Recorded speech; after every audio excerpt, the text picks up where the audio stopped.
What's up? What's good? What's happening? Back with another video with the topic is Sexual Assault Awareness Month. So I mentioned the other day that sexual assault is an umbrella term, and so there are 3 different categories of sexual assault to be aware of. The first may be obvious, which is penetrative.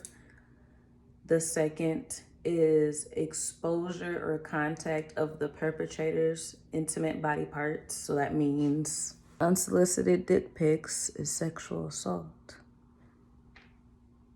And the third is exposure or contact of the victim's intimate body parts.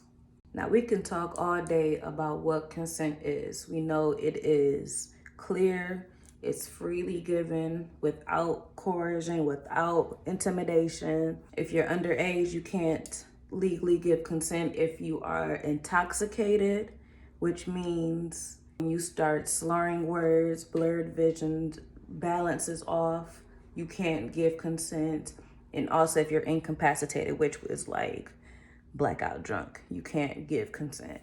Another thing is if you're asleep, you can't legally give consent, and that is a tricky area that we'll talk about at another time.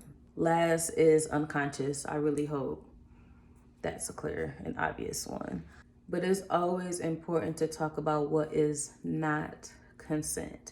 Consent is not silence. It is not the absence of no. So if somebody shuts down, they're not talking, they're not saying yes or no, that means it's a no.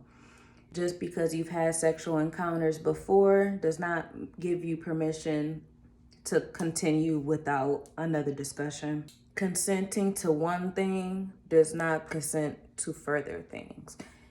You can consent to kiss somebody and not take it further. I can very well consent to receiving head and not taking anywhere past that, and that be completely my decision and my right. Another thing that's important to talk about is harassment. Harassment to have sex is sexual assault. Also, just because somebody is expressively sensual or sexual does not mean they want to have sex with you. The reason why this month is so important to me and important in general is because of how common sexual assault happens.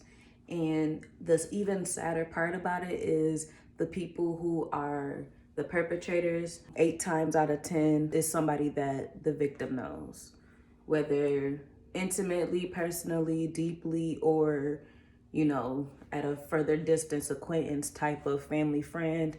A lot of times the perpetrator is known by the victim. And like I said in my story the other day, in the name of this month and forever after, my DMs are always opened for anybody who needs to confide in somebody who may have something of this topic that they need to get off their chest, somebody to listen, advocate for them, or even anything else that you need somebody to hear you out about. My DMs are open. So I mentioned how most sexual assaults are done by somebody that the victim knows. Another commonality that I think needs to be talked about is child sexual abuse. I know specifically within the Black community, I see that being all too much of a common thing and it's normalized really to have some type of sexual encounter as a young kid. For a lot of these words that I'm mentioning, you can go on RAIN with 2 N's, like the rain, 2 N's.org. And they have resources, definitions of all these words that I'm talking about. So definitely check them out. If you watched this video to this point, thank you. I appreciate you. You're the best. Next video, I want to talk a little bit about child sexuality because a lot of my followers do have children, and so I want to touch on a little bit just about how to create a safe and knowledgeable sexual wellness repertoire for your kids. So until next time,